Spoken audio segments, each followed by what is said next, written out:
Hi friends, hello दोस्तों, क्या हाल है।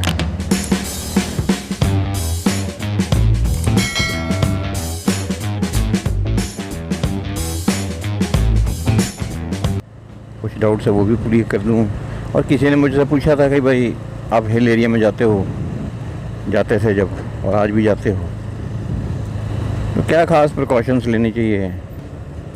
आपके उसमें से बहुत सी बातें ये पता लगती है कि जैसे आपने बहुत सी नाइट राइड्स लिए हैं, रात में भी आप ड्राइव करते रहे, कैसे रहते थे, तो उनको बड़ी क्यूरियोसिटी है कई लोगों को। मेरे देखा, मेरे फॉलोअर्स को, मेरे फ्रेंड्स को। पर मुझे एक ही बात का अफसोस हो रहा है कि मेरे को कमेंट बॉक्स में एक भी नहीं आता, और मुझे मेल पे मेल आ रही है। तो भाई मैं फिर हाथ जोड़ के आपसे विनती करता हूँ, मुझे कमेंट बॉक्स में डालो। वो मुझे कुछ फ़ायदे भी देगी, और एक कंबाइनली मेरा एक एक्सपीरियंस शेयर हो जाएगा सबसे। किसी ने कहा जी कि किसी ने कहा मैं तो आपको मेल ही कर रहा हूँ, क्योंकि जब से आपको फॉलो किया मैं मेल में ही करता हूँ, तो इसमें मैं मेल में करूँगा। आप कमेंट बॉक्स में डाल दो, हम वहाँ सुन लेंगे, वहाँ पढ़ लेंगे, या आप उसकी जो वीडियो वो देख लेते हैं। तो फिर भी मेरी रिक्वेस्ट है जी, आप लोग उसको कमेंट बॉक्स में ये क्वेश्चंस को डाला कीजिए, ज़्यादा अच्छा है, मुझे फ़ायदा मिलता है उससे। ऐसे तो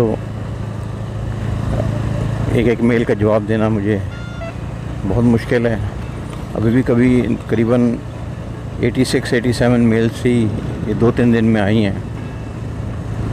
तो बहुत सी मोस्ट ऑफ द जो मेल्स हैं दे फ्रॉम द अबाउट, ज़्यादातर बाहर से लोगों ने की है।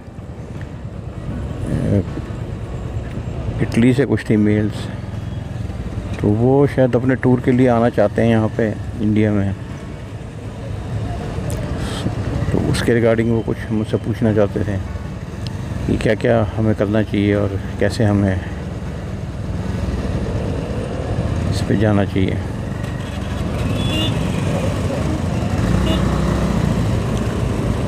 तो चलिए, ये सब चीज़ें मैं कुछ शेयर करता जाऊँगा।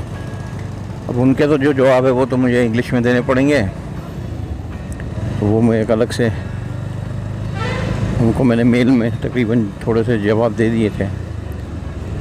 तो एक चलिए कंबाइन सा मैं आपको बता देता हूँ कि मैंने आपको पिछली बार भी शेयर किया था। एक मैंने वीडियो में लिखा था कि गियर के बारे कि जी गियर कोई ज़रूरी नहीं है। देखिए, मैंने आपको फिर विनती की है, बहुतों ने ऑब्जेक्ट किया, ठीक बात है, आप करो ऑब्जेक्ट। अपने अपने विचार होते हैं जी, अपनी अपनी सोच होती है, और हर बंदा अपनी कंफर्ट के हिसाब से जाता है। कोई मेरी कंफर्ट के हिसाब से नहीं जाते। आप ये देखना आपको कैसे कंफर्टेबल लगता है। जो मैंने फ़ील किया, जो मेरा तजुर्बा कहता है, जो भी 40-41 साल मैंने चलाई है, कि हमें इस तरह जाना चाहिए। गियरिंग, राइडिंग गियर का यूज़ सिर्फ ट्रैक में अच्छा होता है, लगता है। और सेफ्टी भी क्या होती है ट्रैक में। गियर भी जो होता है वो 1.5-2 लाख का हो तो वही फ़ायदा होता है कि आप गिरे तो आपको खरोच नहीं आती। और ये भी ठीक है, कुछ लोगों ने लिखा कि अगर आप इस स्टेज में भी गिरते हो या देसी गियर से भी गिरते हो, तो भी आपकी जो वहाँ वो छीलती है वो नहीं छीलती। तो अपनी अपनी सोच है भाई फ्रेंड्स, ये आप सोचते हो, मैं ऐसा नहीं सोच रहा। मैं सोचता हूँ एल्बो गार्ड और लेग गार्ड के अलावा मुझे शायद कोई ड्रेसअप नहीं करनी चाहिए। थोड़ी शरीर को हवा लगती है, बंदा थोड़ा चुस्त रहता है, उसमें नींद नहीं आती, थोड़ा बंदा मतलब डाउजीनेस फील नहीं करता। और अगर आप अपने आप को बहुत कंफर्टेबल जोन में राइड करोगे तो थोड़ा आप डाउजीनेस फील करोगे, थोड़ा सा आपको ना झोंके आते हैं नींद में। एक तो थकावट होती है, दूसरा बाहर का मौसम ठंडा होता है, और आप थोड़ा ज़्यादा कंफर्ट में होते हो, ज़्यादा ड्रेसअप में, थोड़ा वार्म अप में होते हो, तो वो थोड़ा ना आपको नींद की तरफ लेके जाता है। चलिए, ये सोचना अलग सी बात है। मैंने कम से कम 25-30 वीडियोस दे डाली, और मैं माफ़ी चाहता हूँ, मैंने एक चीज़ आपसे शेयर करना बिल्कुल भूल गया बीच में। हाँ, एक छोटा सा 2 मिनट का मैं आपसे अपनी राय ज़रूर शेयर करूँगा। और आपको शायद आपकी उम्र में मैं बहुत बड़ा हूँ, इसलिए आपसे रिक्वेस्ट भी करूँगा कि जब भी आप बाहर राइड पे जाते हैं, प्लीज़ ड्रिंक्स मत लिया कीजिए। मैंने बहुत जब भी लेह लद्दाख ही ज़्यादा गए हैं, ज़्यादा तो वहीं गए। ये तो खैर बड़े बड़े टूर जो हुए तो ये तो सब स्पॉन्सर्ड ही हुए। तो जब भी लेह लद्दाख जाते हैं मैं देखता हूँ बच्चे जो लड़के हैं ये क्या करते हैं जी कि बोतलें ले जाते हैं बियर की, और इसकी वहाँ नदियों में बियर की बोतलें डुबोई होती हैं, रस्सियाँ धागे हैं बड़े लंबे लंबे सूत्र से, उसको चिल करते हैं और वहाँ फिर पीते हैं, फिर राइड करते हैं। इसमें कोई शेखी वाली बात नहीं है, कोई मतलब समझदारी वाली बात नहीं होती। देखिए आप जितना मर्जी अपने आप पे कंट्रोल कर लीजिए, जब आप ड्रिंक कर लेते हो, भले बियर हो उसमें अल्कोहल की परसेंटेज बहुत कम होती हो, मैं भी लेता हूँ, ऐसी बात नहीं है, लेकिन कभी राइड में नहीं लेता। मैं जब भी जाता हूँ और कहीं मुझे मेरी स्टे होती है 2-3 दिन, तो फिर मैं अपने आप को थोड़ा रिलैक्स करने के लिए एक आधा पैग ले लेता हूँ। जनरली मैं बियर नहीं पीता, बहुत रेयरली पीता हूँ। विस्की वगैरह अच्छी हो तो मैं थोड़े एक आधा घूंट ले सकता हूँ अपने आप कंफर्ट करने के लिए। लेकिन ड्यूरिंग राइड, अब मैं यहाँ से ले जा रहा हूँ, मैं पहले रास्ते में अगर मैं कहीं दराचा या बारालाचा के पास रुकता हूँ, रात को या सरचू रुकता हूँ, और मैं वहाँ रात को शराब पी लूँ थोड़ी देरी और फिर सवेरे मैं राइड करूँ, ये तो टोटली ही अपनी लाइफ को रिस्क देने वाली बात होती है। देखिए आप कितने भी कॉन्फिडेंट हो, आप कहे कि नहीं जी मुझे कुछ नहीं होता, मैं हैंगअप नहीं होता या मुझे कुछ हो नहीं सकता, तो मैं टोटली डिसएग्री करता हूँ। और मेरे साथ बहुत से जने डिसएग्री करेंगे इस चीज़ को। ऐसा नहीं होता सर, होता ये है कि आपके अंदर ना एक हैंगअप होता ही है। जब भी आप ड्रिंक लेते, भले आप एक पैग लो, उसका एक हैंगअप 24 आवर्स रहता है, 24 आवर्स या 36 आवर्स रहते ही। जहाँ आपको थोड़ा सा कंफर्ट आएगा ना, आपको झोंका आ जाएगा और it can risk your life, आपकी ज़िंदगी खतरे में आ सकती है। तो आप कभी मत लो। आप अपने डेस्टिनेशन को पहुँच जाते हो और आपको पता है कि आपका नेक्स्ट डे कोई स्टे है, उसके बाद आप परसों अपने नेक्स्ट राइड लेनी है, तो आप ज़रूर एक आधा पैक ले लो, अपने आप को एंजॉय करो और माहौल को एंजॉय करो। रास्ते में लोगों को मैं देखता हूँ बियर पीते जाते हैं, बहुत सा देख कंटिन्यूसली वहाँ पीते हैं बियर। अरे यहाँ रुक गए यार, ये ढाबे में रुक गए, वो रस्सी के साथ ना बोतलें बांध के, तो वो क्या करते हैं, वो बोतलों को पानी जो नदी नाश्ते में आती है वो पानी के अंदर वो बोतलें डाल देते हैं, उससे वो पानी इतना चिल होता है, वो बियर चिल होती है। इट्स ट्रू कि वो एक बड़ा इन्जॉयमेंट होता है, बड़ा मज़ा आता है। बट मैं आपको यही एडवाइस करूँगा कि ऐसा कभी मत करना, कभी भी नहीं करना चाहिए। ये शेखी नहीं होती, ये कोई समझदारी वाली बातें नहीं है। ठीक है, आप सोचते हो यार ये इस बंदे की एज ज़्यादा ही इसलिए समझा रहा है, एज ज़्यादा नहीं है। मैं छोटी एज में भी जब जाता था 18-20 साल में, तब भी मैं ये चीज़ें नहीं करता था, समझदारी से चलाता था। इसलिए आज तक 41 ईयर्स हो गए मेरी राइड से। आपको उस दिन भी मैंने कहा था ना कि जो गलतियाँ होती है ना, वो लेटर स्टेज में जाके the count as to be your experiences, वही तजुर्बे होते हैं। और ये बिल्कुल सही तजुर्बा है कि ड्रिंक करके कभी भी गाड़ी नहीं चलानी चाहिए, चलानी नहीं चाहिए। मतलब ड्रिंक करके आपको कम से कम एटलीस्ट 48 आवर्स गाड़ी नहीं चलानी चाहिए। अगर आप एक्सपीडिशंस या किसी लंबे रूट पे मोटरसाइकिल चला रहे हो, आप कहीं जाकर रुकते हो 3-4-5 दिन के लिए, तो डेफिनेटली एक आधा पैक ले सकते हो, आपका दिल करता है, आप अपने ग्रुप के साथ एंजॉय कर सकते हो। बट डोंट ड्रिंक इट कि आपने नेक्स्ट डे लेना है। जैसे आपने ले जाकर रात को पैक पी लिया, सवेरे आपने पेंगोंग का आपका प्रोग्राम है या आपका खारदूंगा का, दैट्स ए रियल रिस्क। मत कीजिएगा ऐसा, मेरी आपसे रिक्वेस्ट है, ऐसा मत कीजिएगा, समझदारी कीजिएगा। देखिए आप मेरी कुछ बातों से बिल्कुल सहमत होंगे। आप एक टूर करके आते हैं 15-20 दिन का लेह लद्दाख में, वो जो टूर होता है वो जो होता है ना, वो दैट्स ऑलवेज अ मेमोरी, आपके हरदम मेमोरीज में रहता है। आज 40-41 साल के बाद मैं आपसे शेयर कर रहा हूँ, क्यों? क्योंकि मैंने हर पल इंजॉय किया अपनी उसका टूर का और अपने राइड्स का। मुझे हर दोस्तों ने कहा कि भाई आप इसको शेयर करो, आप YouTube में बनाओ चैनल और अपने, क्योंकि सबको पता है कि हाँ भाई इसने बड़ी सेफ़ राइड की थी, कईयों ने मेरे साथ राइड की थी। और आप जो भी करते हो राइड, वो एक मेमोरीज लाइफ टाइम रहती है। आप जो भी नए बनाओगे तो भी आपको जो सबसे पहला राइड होगा या दूसरे राइड होंगे, हरदम मेमोरी में याद करें, यार हम वहाँ गए थे, इतना मज़ा आया था, ऐसा किया था, हमने उस समय ये किया था। लेकिन पूरी लाइफ में अगर एक भी गलत एक्शन हो गया आपसे, कोई एक एक्सीडेंट हो गया या किसी की हाथ पैर टूट गया, किसी दोस्त का कुछ भी हो गया गलती से, मेरी बात पे गौर कीजिएगा। तो आप जब भी अपने एक्सपीडिशन से अपने मज़े की बातें शेयर करना चाहोगे तो आपके दिमाग में एक चीज़ आएगा, यार वो गलती ना की होती ना, तो वो फलाना जो मेरा दोस्त था ना, वीरेंद्र या जो भी नाम था, वो यार उसकी दांत टूट गई थी, हमने वो वहाँ गलत किया। आपको अंदर से पता होगा, वो आपके वो मेमोरी शेयरिंग को हर दम पिंच करेगा, सारी ज़िंदगी पिंच करेगा वो आपको। आप उसमें कच कर नहीं सकते, वक्त को ला नहीं सकते वापस, लेकिन आपको पिंच करेगा, यार काश हमने वो नहीं किया होता। तो कितनी तकलीफ़ झेली हमने, कैसे उसकी लात टूटी, कैसे उठा के हम लेके गए, कैसे ले अस्पताल में इलाज कराया, कितनी भयानक मेमोरीज हो जाती है। तो वो आपके सारे टूर, आपकी सारी इंजॉयमेंट, आपके जितने भी टूर उसके बाद आपने अच्छे किए, जितने आपने उससे पहले किए, वो सब के ऊपर हावी हो जाएगा एक छोटी सी मिस्टेक आपकी। ये आप गौर कीजिएगा मेरी बात पे, और जो मैं कह रहा हूँ सच्चाई है। मैंने भी फेस किया है इस चीज़ को कई बार, अब आज तक करता हूँ कि यार इतना तजुर्बेकार होकर भी मैंने ऐसा किया था तो ऐसी गलती हो गई। कोई मेरे साथ ना हो, सोलो में भी कहीं गिर गया मैं, जैसे टांगला पास में आम गिर जाते हैं, तो वहाँ भी तो वो भी मेरी मेमोरी रहता है, यार चलो किसी को पता तो नहीं है, पर यार क्या तजुर्बा मेरा, इतना गाड़ी चला के इतना कुछ करके, हालांकि मैं फिर भी गिर गया था, यार गलती की थी। तो ये जो चीज़ होती है ना, ये ज़िंदगी भर जाती नहीं दिल से। और कभी भी आप 10 या 7 जो दोस्त बैठते हैं, शेयर करते हैं, या मैं जैसे आप लोगों को शेयर करो, आप भी किसी को शेयर करोगे ना, तो आपको सबसे पहले स्ट्राइक होगा आपकी गलती। कह रहे यार वहाँ पे हमने ये मेरे से गलती हमने की थी, वो से बंदे की बड़ी तकलीफ़ झेली उस आदमी ने। तो वो चीज़ आपके ना सारे मज़े को किरकिरा रखेगी सारी ज़िंदगी। इसलिए जब भी लंबी राइड करो, इतनी सेव करो, इन्जॉय पूरा करो।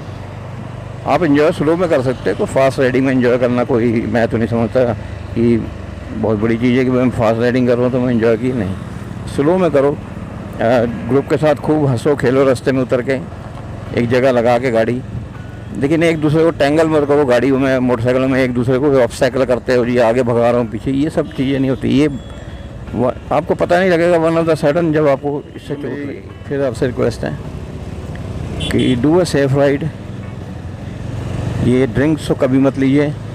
जब आपका फाइनल स्टे आ जाता है तब आप 2 दिन वहाँ अपने स्टे करना, फिर आप लीजिए, अपने दोस्तों के साथ एंजॉय कीजिए। ऑन द वे कभी मत लीजिएगा, आपको पता नहीं लगेगा कि कब कुछ हो गया। और ये बात जो मैंने आपसे अभी शेयर की है, इसे गौर कीजिएगा कि एक गलती जो है वो आपकी सारी ज़िंदगी का जो एंजॉयमेंट है उसके ऊपर हावी रहेगी हमेशा। इसे ये कीजिएगा। व्यूअर्स के कुछ बातों के तरफ ध्यान करूँ जो उन्होंने लिखे हैं। देखिए मैं आपको जैसे कि अनुज शर्मा जी ने पूछा मुझसे कि भाई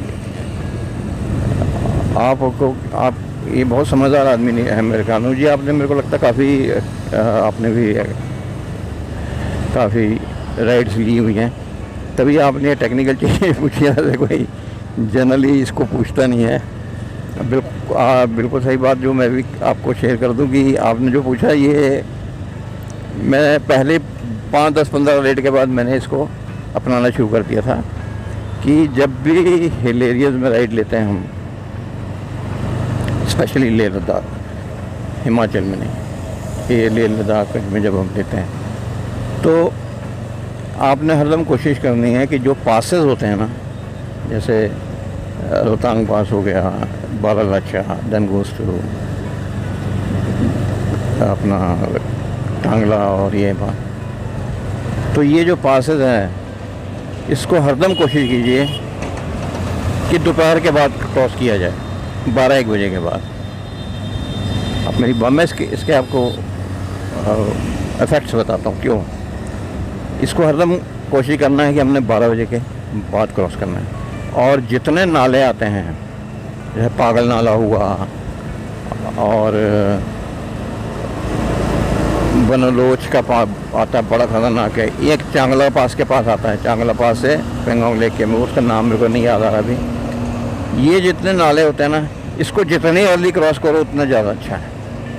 जितने भी नाले जहाँ आप जाके स्टे करते हो, आपको वहाँ पता करना चाहिए कि जैसे मैं सुरेले से यहाँ पेंगोंग जा रहा हूँ तो रास्ते में कौन कौन से नाले आएंगे, तो वो आपको, क्योंकि पेंगोंग जाने के लिए आपको सिर्फ एक चांगला पास आता है रास्ते में main, third highest motorable road Leh से जब हम पेंगोंग को जाते हैं। तो आपको ऐसी सिचुएशन बना लेनी है कि जो वो चांगला पास है वो आप दोपहर के टाइम पे क्रॉस करें, और जो नाले हैं वो आप कंफर्म कर लीजिए कि कितने डिस्टेंस में हैं, और उससे थोड़ा सा कैलकुलेशन कीजिएगा कि मैं इतने बजे राइड से स्टार्ट करूं तो ये नाले जो मुझे अर्ली मॉर्निंग में पड़ें, मतलब 10 बजे से पहले 10-11 बजे से पहले।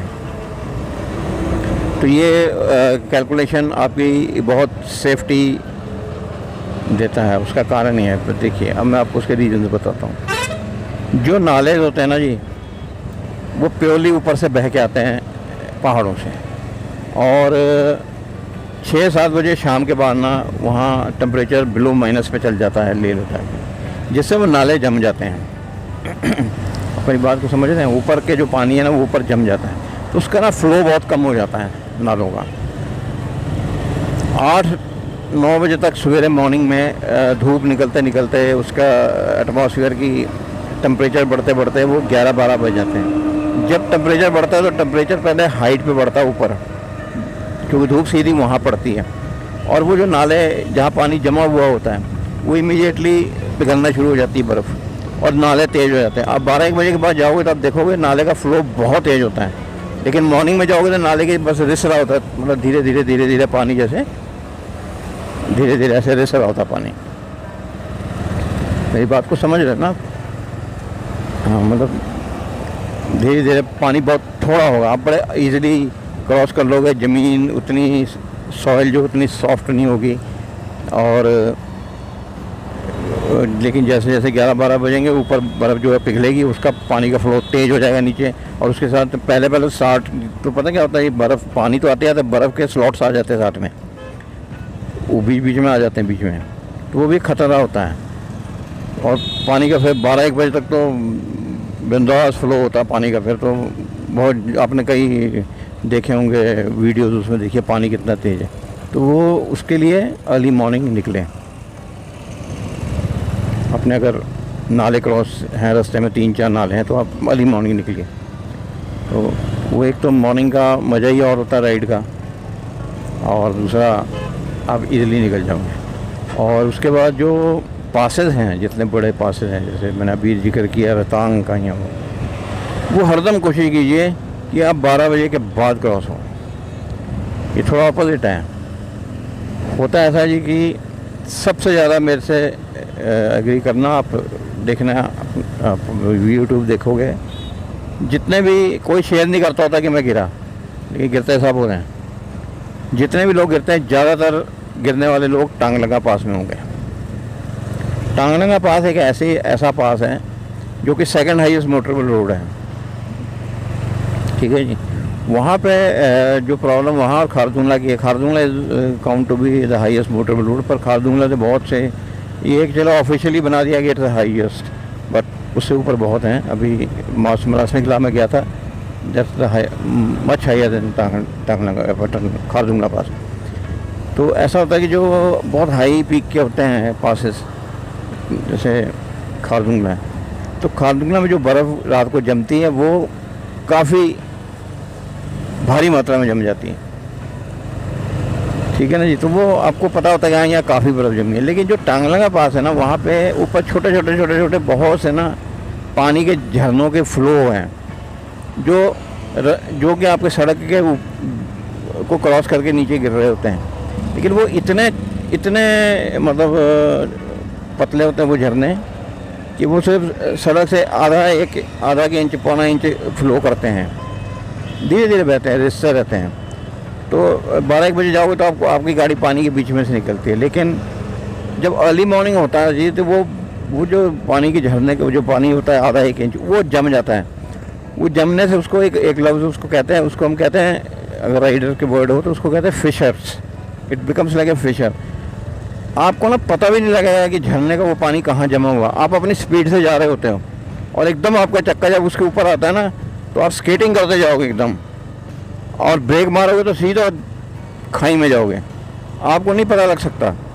वो तो आपने बहुत से राइडें की होंगी तो आपको अंदाज़ा होगा कि ये यहाँ फिश अर्ली मॉर्निंग निकलना है, तो फिर तो ये खतरा आपके साथ है। तो फिर आपने जब भी पास क्रॉस करना है आपको पता है कि पीक में आने वाला है 3-4 किलोमीटर, तो फिर आप अपनी गाड़ी को इतना स्लो करिए और अपने आप को इतना अलर्ट कर लीजिए। और मेरे हिसाब से तो दोनों लाते हैं आप ओपन करके चलिए, आपको पता नहीं लगता ज़मीन में कि कहाँ बर्फ़ जमी। आपको ज़मीन आर पार दिखती होती है, ऊपर जो झिल्ली सी जमी होती है वो आपको दिखती ही नहीं है, और बहुत बुरी तरह फॉल होता है वहाँ पे। अपने पासेस करने तो कोशिश करनी है कि हाई टेम्परेचर में पास को क्रॉस किया जाए, जिससे कि पानी पिघला हुआ होता है। लेकिन फिर भी जब भी आप, वैसे मैं आपको बता दूँ ये रोहतांग और बारालाचा और ये वहाँ पे ये प्रॉब्लम्स बहुत कम है। मैंने नहीं, जो अपना मेरा तजुर्बा है, मैं जो राइड किए, लेकिन टांगला में एक्सट्रीमली बहुत, आपको पता ही नहीं लगता था कि नीचे पानी है। आपको ज़मीन पूरी ऐसे दिख रही होगी, सड़क दिख रही होगी, लेकिन उसके ऊपर एक झिल्ली जमी होगी। जब आपकी गाड़ी में आएगी ना तो आपको लगेगा वो मैं तो कंट्रोल, आपने फट ब्रेक दबानी है, और जहाँ आपने ब्रेक दबाई वहाँ आप गिरे। तो ये चीज़ को हरदम ख्याल रखिए कि जो नाले हैं वो आपने जितनी अर्ली मॉर्निंग हो सके क्रॉस करने कर लिए, और जो